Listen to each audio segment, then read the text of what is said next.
तो हम कोशिश हो कि हम वैसे ही करें। अच्छे और सच्चे व्यक्ति की जीवन में उपस्थिति ठीक उसी तरह होती है जैसे भोजन में नमक का स्वाद। यदि अच्छे लोगों का साथ हमारे साथ न हो तो हमारा जीवन भी बेस्वाद लगने लगता है। इसलिए हम अपने आप को ऐसा बनाने की कोशिश करें कि जहां हम ना हो हमारी कमी जरूर महसूस हो। अमृता, मानती हैं ऐसा? बिल्कुल ठीक कहा आपने। जीवन में हमारे साथ कब और कौन जुड़ रहा है ये हमारा भाग्य तय करता है, लेकिन जो जुड़ा है वो कब तक हमारे साथ रहेगा ये हमारा व्यवहार तय करता है। हमारा व्यवहार इत्र की तरह होगा तो अपने साथ साथ दूसरों के जीवन में भी खुशियां महका सकता है। हेलो इंडिया, मैं हूं आपके साथ अमृता चौरसिया। हेलो इंडिया, मैं हूं आपके साथ पराक्रम सिंह शेखावत।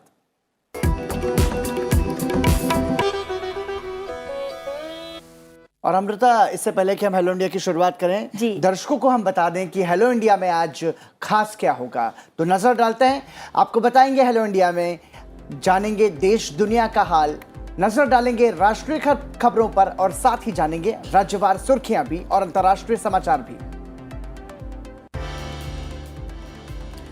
साथ ही हम देखेंगे हील इन इंडिया कैसे बन सकता है इस दशक का सबसे बड़ा ब्रांड। आज की गतिविधियों पर हमारी नजर होगी। आपको बता दें कि आज है सिविल सर्विसेज डे। आपको बताएंगे कि ये खास दिन क्यों मनाया जाता है और उस मौके पर क्या खास आयोजन किए जाते हैं। और इसके साथ ही हर रोज की तरह हम पलटेंगे इतिहास के पन्नों को, जानेंगे आज के दिन से जुड़ा इतिहास।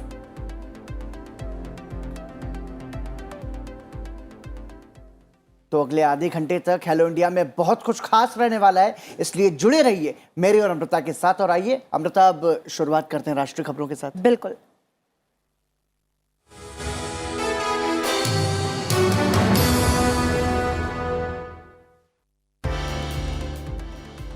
ब्रिटिश प्रधानमंत्री बोरिस जॉनसन आज से भारत के 2 दिवसीय दौरे पर हैं। प्रधानमंत्री जॉनसन गुजरात के अहमदाबाद से अपनी भारत यात्रा की शुरुआत कर रहे हैं। यात्रा के दौरान प्रमुख व्यापारिक समूह के नेताओं के साथ वो मुलाकात करेंगे। इस दौरान ब्रिटेन भारत के फलते फूलते कमर्शियल ट्रेड और लोगों के संबंधों पर चर्चा होगी। साथ ही वहां के कुछ सांस्कृतिक दर्शनीय स्थलों की यात्रा भी वो करेंगे।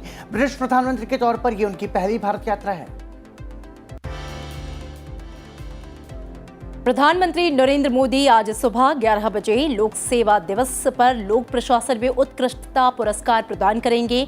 प्रधानमंत्री ने कहा है कि ये पुरस्कार जमीनी स्तर पर परिवर्तनकारी परिवर्तनों को पहचानते हैं जिससे हमारे नागरिकों को मदद मिली है।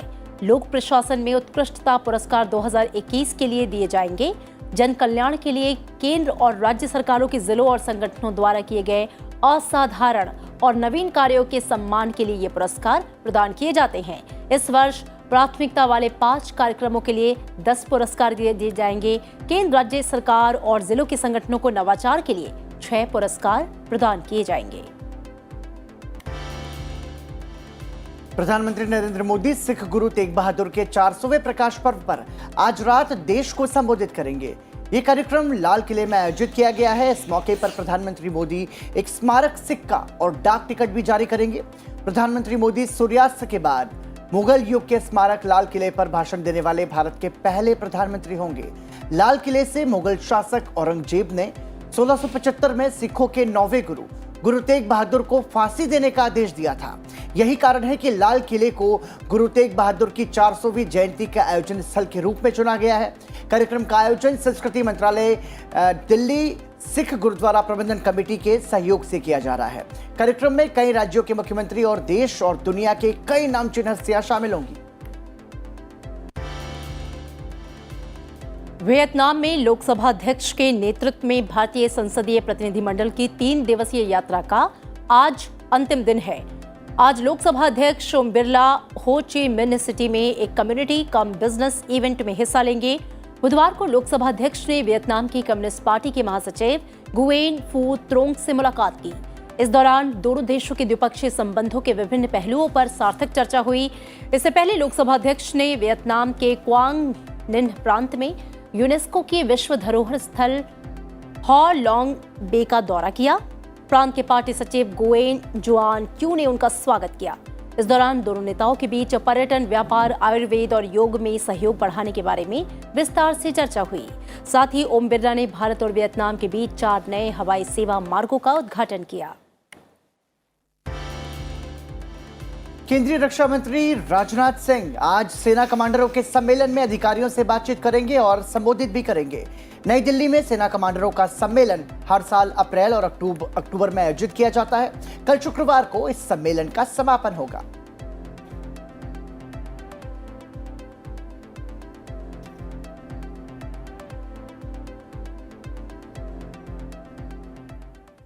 और राष्ट्रीय सुर्खियों के बाद अमृता, अब नजर राज्यवार सुर्खियों पर, यानी कि NEWS देश के चारों कोनों से राज्यवार सुर्खियों पर नजर डालते हैं। दिल्ली आपदा प्रबंधन प्राधिकरण ने राजधानी में कोरोना के बढ़ते मामलों के मद्देनजर मास्क पहनना अनिवार्य कर दिया है। मास्क ना पहनने वाले लोगों पर 500 रुपए का जुर्माना लगाया जाएगा। शहर के सभी स्कूल कोविड प्रोटोकॉल के साथ खुले रहेंगे। प्राधिकरण कोविड को लेकर जल्द ही स्कूलों के लिए नए दिशा निर्देश जारी करेगा।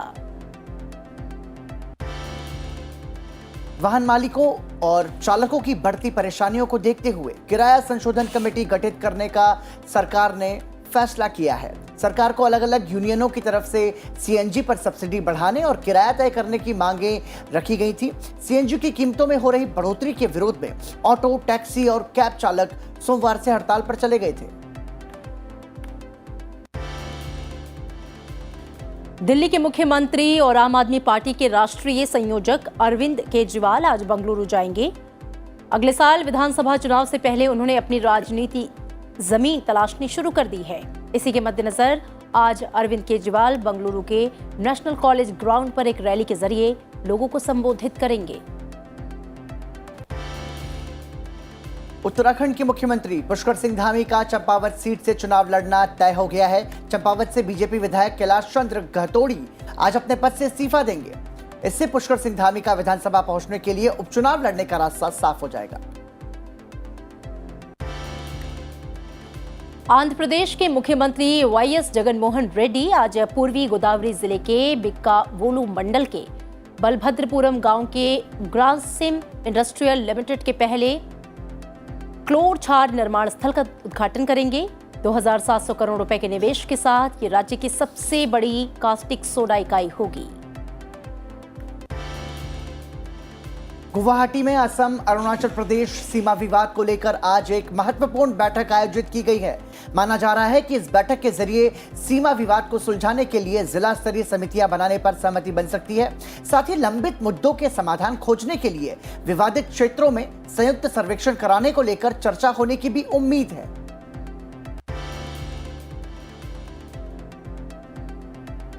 सुप्रीम कोर्ट ने दिल्ली हिंसा प्रभावित जहांगीरपुरी इलाके में प्रशासन के अतिक्रमण रोधी अभियान पर रोक लगा दी है। शीर्ष अदालत ने दंगे के आरोपियों के खिलाफ कथित तौर पर नगर निकायों की कार्रवाई को चुनौती देने वाली याचिका भी सुनवाई के लिए स्वीकार कर ली है। जहांगीरपुरी में बीते शनिवार को हिंसक झड़पें हुई थीं और इसी दौरान 8 पुलिसकर्मी और एक स्थानीय निवासी घायल हो गए थे।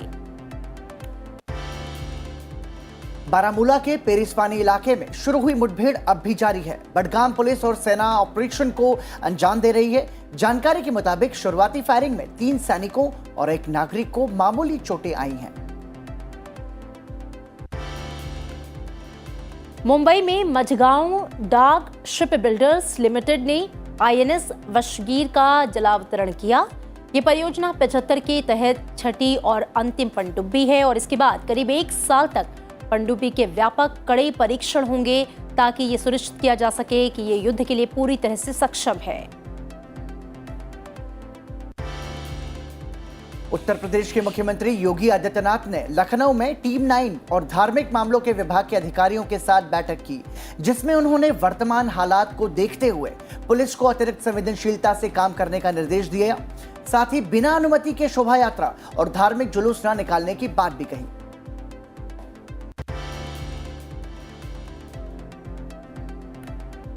पश्चिम बंगाल की मुख्यमंत्री ममता बनर्जी ने बंगाल ग्लोबल बिजनेस समिट का शुभारंभ किया।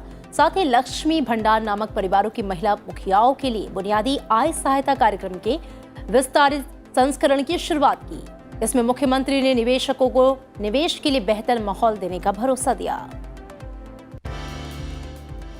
भारतीय तटरक्षक बल ने गोवा के मोरमुगांव बंदरगाह पर राष्ट्रीय स्तर के प्रदूषण प्रतिक्रिया अभ्यास NIT पोलरेक्स 8 के 8वें संस्करण का आयोजन किया। इस कार्यक्रम में 22 देशों के पर्यवेक्षक पहुंचे थे।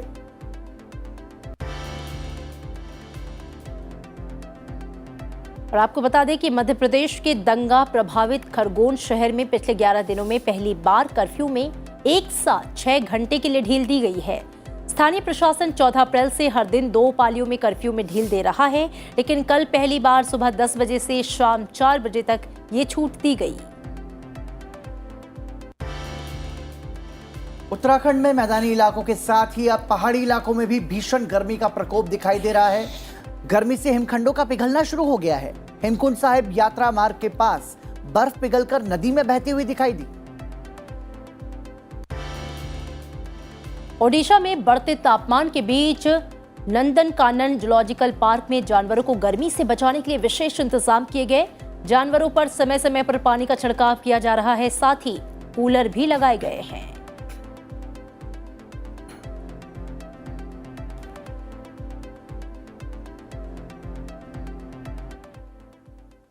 तो पराक्रम, हमने राष्ट्रीय राज्यवार खबरों पर नजर डाल ली और अब हम देखेंगे कि अंतर्राष्ट्रीय खबरें क्या कुछ हैं। बिल्कुल।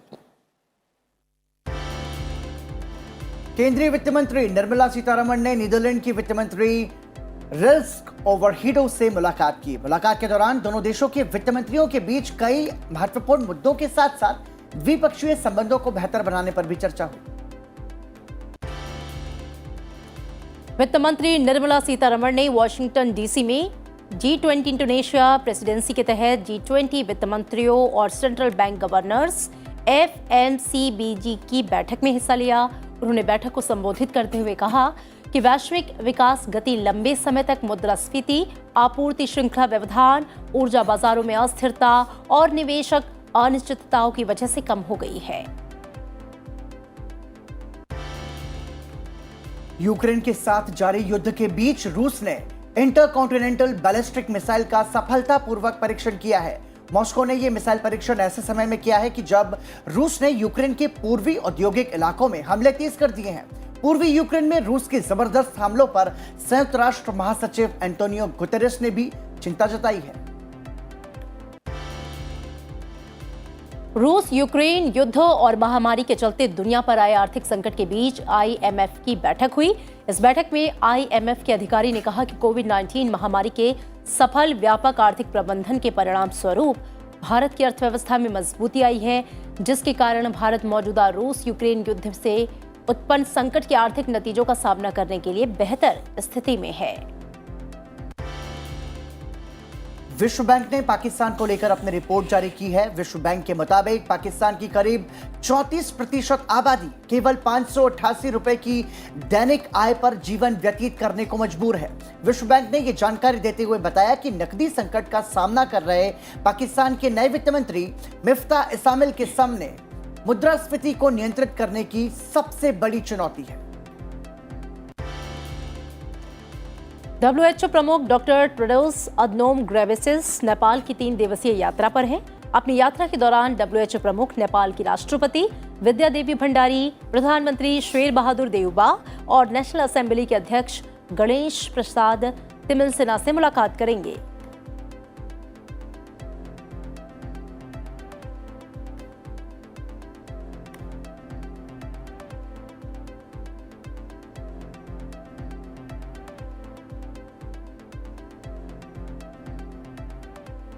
तो ये रही अंतर्राष्ट्रीय सुर्खियां। और अमृता, मुझे लगता है कि अब एक छोटा सा ब्रेक ले लिया जाए, हमारी चाय भी ठंडी हो रही है। बिल्कुल, तो हम लेते हैं चाय की एक चुस्की और आप भी लीजिए एक छोटा सा ब्रेक, लेकिन उसके बाद लौटेंगे क्योंकि आपके लिए है बहुत कुछ खास। बने रहिए हमारे साथ।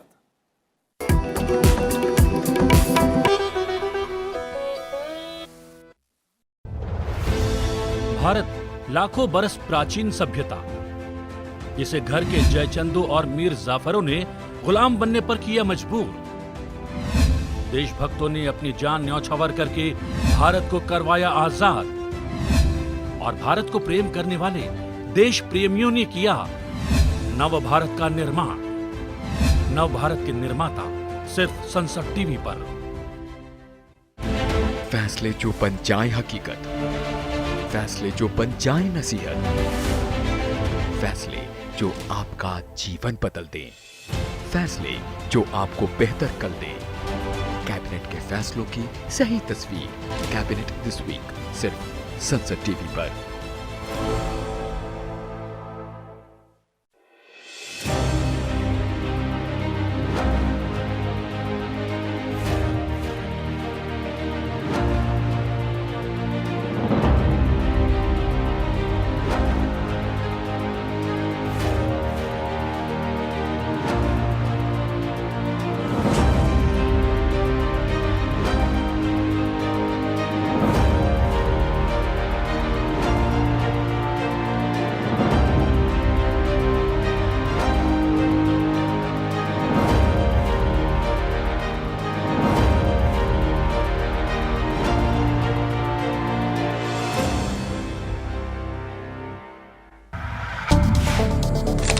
मसले जो जुड़े हैं आपसे,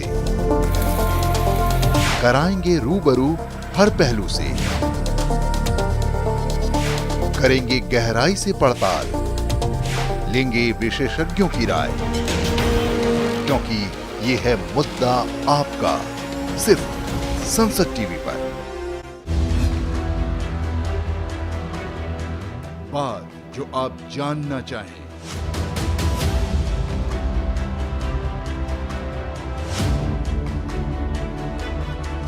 बात जो आप सुनना चाहें, लोकतंत्र से जुड़ी हर वो खबर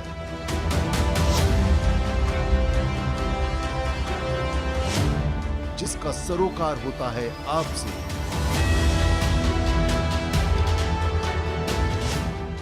लोकतंत्र राउंड अप।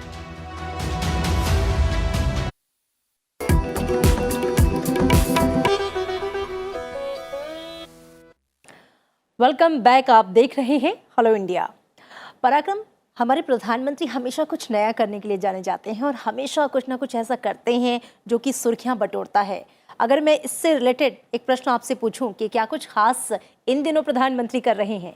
बिल्कुल अमृता, प्रधानमंत्री नरेंद्र मोदी के जो व्यवहार है और जो काम करने का तरीका है उसको यदि हम देखें तो जो मुझे सबसे अलग लगता है वो मन की बात के जरिए कैसे देश के आम लोगों को वो कनेक्ट करते हैं, और इसके अलावा परीक्षा पे चर्चा जिसमें वो बच्चों से बात करते हैं। और एक खास बात ये भी है कि प्रधानमंत्री नरेंद्र मोदी का बात करने का जो तरीका है वो इस तरीके का है कि वो सीधे आम आदमी तक कनेक्ट करते जुड़ता है। बिल्कुल, तो ये कुछ अलग चीजें। और जो जैसा कि सवाल आपने किया था कि प्रधानमंत्री नरेंद्र मोदी इन दिनों क्या कुछ नया कर रहे हैं, तो आपको बता दें कि प्रधानमंत्री नरेंद्र मोदी ने बुधवार को गांधीनगर के महात्मा मंदिर में वैश्विक आयुष निवेश और नवाचार सम्मेलन का उद्घाटन किया। इस मौके पर मॉरिशस के प्रधानमंत्री प्रविंद्र कुमार जुगनाथ और विश्व स्वास्थ्य संगठन के महानिदेशक टेड्रोस गैब्रियेसुस भी मौजूद रहे। मॉरिशस गांधीनगर में global Ayush investment and innovation summit के उद्घाटन के मौके पर प्रधानमंत्री नरेंद्र मोदी ने कहा कि भारत जल्द ही पारंपरिक औषधि उत्पादों को मान्यता देने के लिए आयुष चिन्ह जारी करेगा, जो देश के आयुष उत्पादों की गुणवत्ता को प्रामाणिकता प्रदान करेगा। साथ ही प्रधानमंत्री ने कहा कि भारत जल्द ही उन लोगों के लिए आयुष वीजा श्रेणी शुरू करेगा जो इलाज के पारंपरिक तरीकों के लिए देश आते हैं। 14 से पहले $3 बिलियन से भी कम, आज ये बढ़कर $18 बिलियन को भी पार कर गया है। जिस प्रकार पूरी दुनिया में आयुष प्रोडक्ट्स की मांग बढ़ रही है, उससे ये ग्रोथ आने वाले वर्षों में और ज्यादा बढ़ेगी। प्रधानमंत्री ने इस अवसर पर आयुष निर्यात संवर्धन परिषद की वर्चुअल माध्यम से शुरुआत की। उन्होंने आयुष सूचना केंद्र, आयुष नेक्स्ट और आयुषॉफ्ट जैसी सूचना प्रौद्योगिकी पहल की भी शुरुआत की। समारोह में मॉरिशस के प्रधानमंत्री प्रविंद्र कुमार जगन्नाथ ने कहा कि भारत विश्व की फार्मेसी के रूप में जाना जाता है उन्होंने कहा कि भारत आयुष, आयुर्वेद और पारंपरिक चिकित्सा पद्धति में भी अग्रणी बनकर उभरेगा। The initiation of this project by Shri Modi ji translates into reality his vision to offer to the world a new way of healing the suffering of people. For Shri Modi ji, the whole world is a family. Vasudeva Kutumbakam. इस मौके पर विश्व स्वास्थ्य संगठन के महानिदेशक Tedros Ghebreyesus ने कहा कि इस आयुष केंद्र के जरिए भारत पूरी दुनिया तक पहुंचेगा और पूरी दुनिया भारत तक आएगी। WHO महानिदेशक ने कहा कि आयुष उद्योग 2014 से हर साल 17% की दर से बढ़ रहा है। इस साल के आखिर तक आयुष उद्योग $23 अरब का होने की संभावना है, इसलिए उद्यमियों को इस क्षेत्र में बड़े निवेश के लिए आकर्षित किया जा रहा है। Going forward, first, long-term strategic investments along with government commitment are needed to support the innovation ecosystem for health in general and traditional medicine in particular. Second, for innovators, industry and governments to develop traditional medicines in a sustainable, environmentally sensitive and equitable manner. And third, when bringing traditional medicines to market, we must make sure that the communities that passed on this knowledge and nurtured these traditional products also benefit from their development, including by sharing the fruits of intellectual property. बहरहाल उम्मीद है कि Ayush visa की शुरुआत के बाद heal in India इस दशक का सबसे बड़ा ब्रांड बन सकता है। आयुर्वेद, यूनानी और सिद्ध चिकित्सा पद्धति पर आधारित आरोग्य केंद्र अत्यधिक लोकप्रिय हो सकते हैं। तो पराक्रम, जानते हैं कि जो योग दिवस था उसे भी मनाने के लिए पूरी दुनिया ने भारत में ही पहल की थी और उसके बाद मान्यता मिली संयुक्त राष्ट्र की तरफ से कि योग दिवस जो है पूरी दुनिया में अंतर्राष्ट्रीय योग दिवस 21 मई को मनाया जाएगा। और आयुष का जिस तरीके से प्रचार प्रसार करने की दिशा में भारत और खासकर हमारे प्रधानमंत्री पहल कर रहे हैं, खुद WHO के निदेशक ने कहा कि ये पूरी दुनिया में छाएगा और इससे लोगों को बहुत लाभ होगा। बिल्कुल, भारत का योग, भारत का आयुर्वेद, इसे पूरी दुनिया मानती है। और अमृता, अब मुझे लगता है कि थोड़ा सा इतिहास को भी हम देख लेते हैं, जान लेते हैं। तो आइए नजर डालते हैं कि आज की तारीख इतिहास के पन्नों में खास क्यों है। 21 अप्रैल वर्ष 1895 को गबर सिंह नेगी का जन्म उत्तराखंड के चंबा में हुआ। उन्हें ब्रिटेन के सर्वोच्च वीरता सम्मान विक्टोरिया क्रॉस से सम्मानित किया गया। प्रथम विश्व युद्ध में भारत के 6 वीरों को ब्रिटेन के सर्वोच्च वीरता सम्मान विक्टोरिया क्रॉस से सम्मानित किया गया। विक्टोरिया क्रॉस ब्रिटिश राज का सबसे बड़ा युद्ध पुरस्कार है। प्रथम विश्व युद्ध के दौरान गबर सिंह 39वें गढ़वाल राइफल्स की 2री बटालियन में राइफलमैन थे।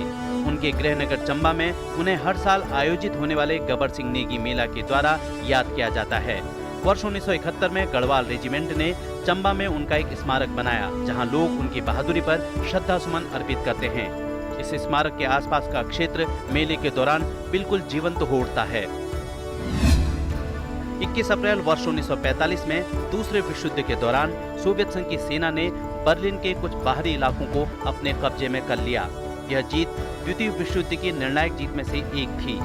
बर्लिन शहर पर कब्जा करने और हिटलर को मात देने की कोशिशों में आज के दिन मिली इस जीत को इतिहास में महत्वपूर्ण माना गया। वहीं दूसरी तरफ नाजियों के प्रोपेगेंडा मंत्री जोसेफ गोइबल्स ने बर्लिन से एक बयान जारी कर कहा कि उनकी सेना तब तक लड़ेगी जब तक उनकी सेना में एक भी सैनिक बचा रहेगा।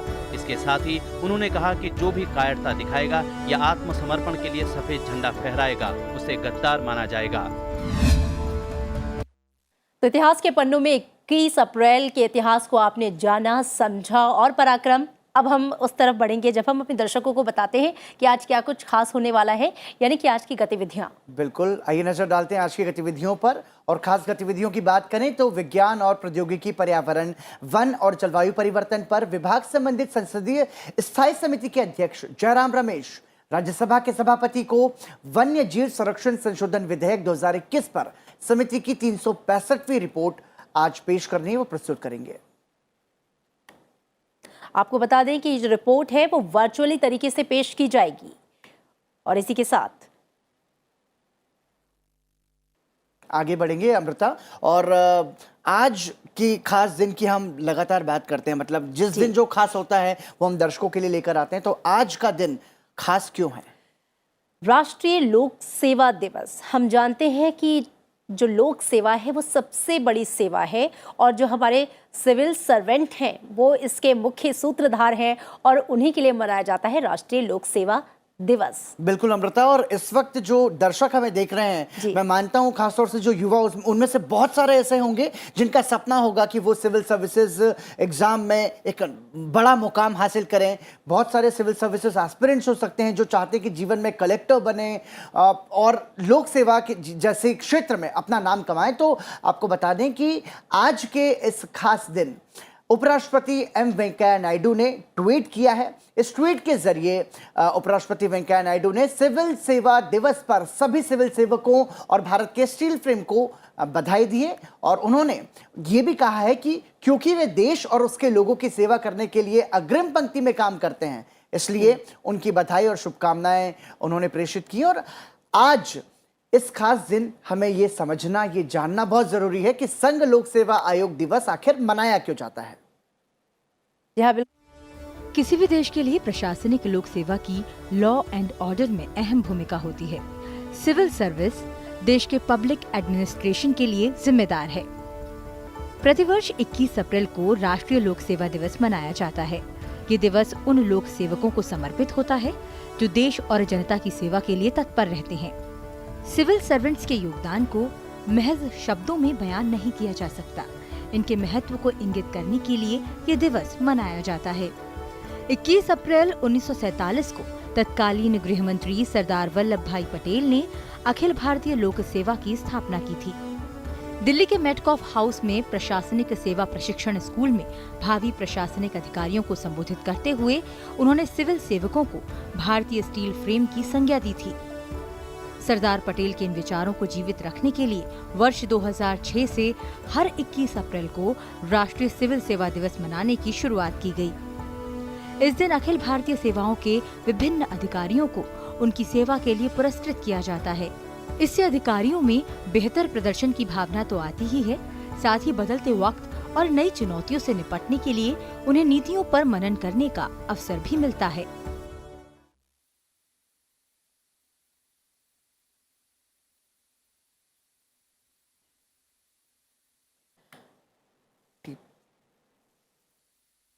तो उपराष्ट्रपति एम वेंकैया नायडू ने ये ट्वीट किया है। उन्होंने अपने ट्वीट में लिखा है कि सिविल सेवकों को बधाई। उन्होंने ट्वीट कर कहा कि सिविल सेवा दिवस पर सभी सिविल सेवकों को भारत के स्टील फ्रेम को मेरी बधाई, क्योंकि वो देश और उसके लोगों की सेवा करने के लिए अग्रिम पंक्ति में काम करना जारी रखते हैं। और इसी के साथ लोकसभा अध्यक्ष ओम बिरला ने आज श्री गुरु तेग बहादुर साहिब जी के 400वें प्रकाश पर्व पर बधाई दी है। उन्होंने अपने संदेश में ये कहा है कि हिंद दी चादर, धन धन श्री गुरु तेग बहादुर साहिब जी के 400वें प्रकाश पर्व पर समूचे विश्व को लख लख बधाइयां। गुरु तेग बहादुर जी समय के वे हस्ताक्षर हैं जिन्होंने धार्मिक स्वतंत्रता, मानवाधिकारों, न्याय और सत्य के लिए अपना पूरा जीवन और परिवार बेहिचक कुर्बान किया। लोकसभा अध्यक्ष ने अपने ट्वीट संदेश में ये कहा कि गुरु तेग बहादुर साहिब महान विचारक और आध्यात्मिक पथ प्रदर्शक थे। उन्होंने मानवीय मूल्यों को अपने जीवन में आत्मसात किया और मानवता के लिए एक मिसाल बन गए। हम भी उनके दिखाए मार्ग पर चलते हुए सेवा, परमार्थ और कल्याण को अपने जीवन का स्थायी भाग बनाए। यही उन्हें सच्ची श्रद्धांजलि होगी।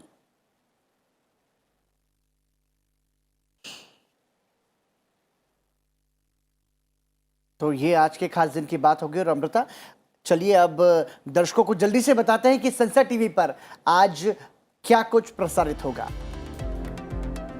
संसद टीवी पर शाम 7 बजे देखिए बड़ी बहस, मुद्दा आपका, और रात 8 बजे आप देखिए राष्ट्रीय, अंतर्राष्ट्रीय और राज्यवार खबरों का कंप्लीट न्यूज बुलेटिन हिंदी में आज की खबर। रात 8:30 बजे संसद टीवी पर आप देख सकते हैं English discussion based programme perspective, और रात 9 बजे English news bulletin the news. इसके साथ ही रात 9:30 बजे देखिए एकम सत्य, और इसके साथ ही रात 10 बजे देखिए डेमोक्रेसीज ऑफ द वर्ल्ड।